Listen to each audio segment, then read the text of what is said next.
seperti apa rencana PLN dalam tadi untuk mempersiapkan ketahanan energi listrik kita dalam menopang ekonomi ke depan. Terima kasih Mas Napi. Assalamualaikum warahmatullahi wabarakatuh. Salam sejahtera untuk kita semua.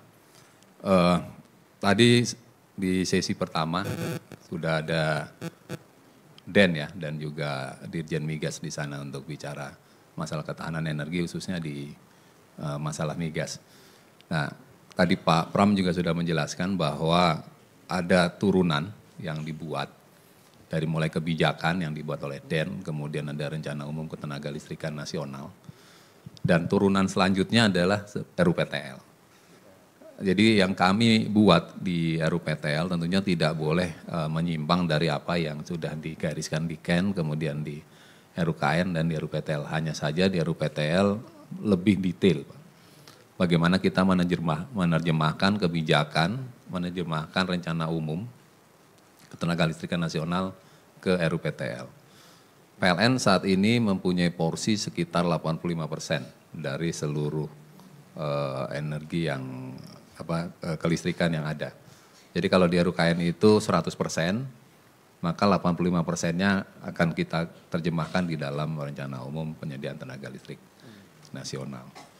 Nah, hal-hal yang kita buat karena saat ini ada beberapa hal yang perlu dijaga di dalam kita mencapai target net zero emission, maka kita berusaha men-trade off 3 hal. Yang pertama bagaimana kita mencapai net zero emission tadi. Yang kedua amanat dari Presiden kita bahwa kita akan menjaga energi security atau ketahanan nasional. Yang ketiga adalah affordability. Jadi dalam merancang RUPTL kita berusaha men-trade off 3 hal tadi.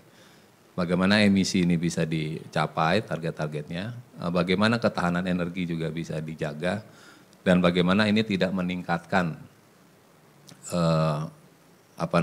tarif dan sebagainya sampai sangat drastis. Karena seperti disampaikan tadi juga di sesi pertama, ada green inflation di situ yang terkait dengan proses transisi energi ini. Nah saat ini dari perancangan yang ada, yang kita buat untuk 2025 ke 2034, itu kita terlihat di sana bagaimana fuel mix itu berubah. Tadi Pak Pram sudah menjelaskan bahwa ke depan kita akan banyak IBT. Jadi saat ini EBT PLN kurang lebih fuel mixnya sekitar 13%.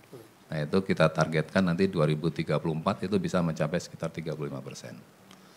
Nah, tetapi tadi sudah disampaikan bagaimana ini tidak mungkin dilakukan dengan cepat karena EBT salah satunya adalah hidro dan geothermal itu makan waktu untuk pembangunannya.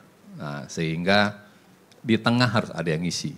Sehingga di sini pun masih ada pembangunan pembangkit gas yang dimana porsinya disesuaikan dengan target-target EBT, sehingga gas yang ada ini kita combine dengan PLTS dan juga PLTB untuk memenuhi jangka menengah. Jadi di sisi transisi ada gas dan PLTS, di mana emisi gas kan setengah dari emisi PLTU.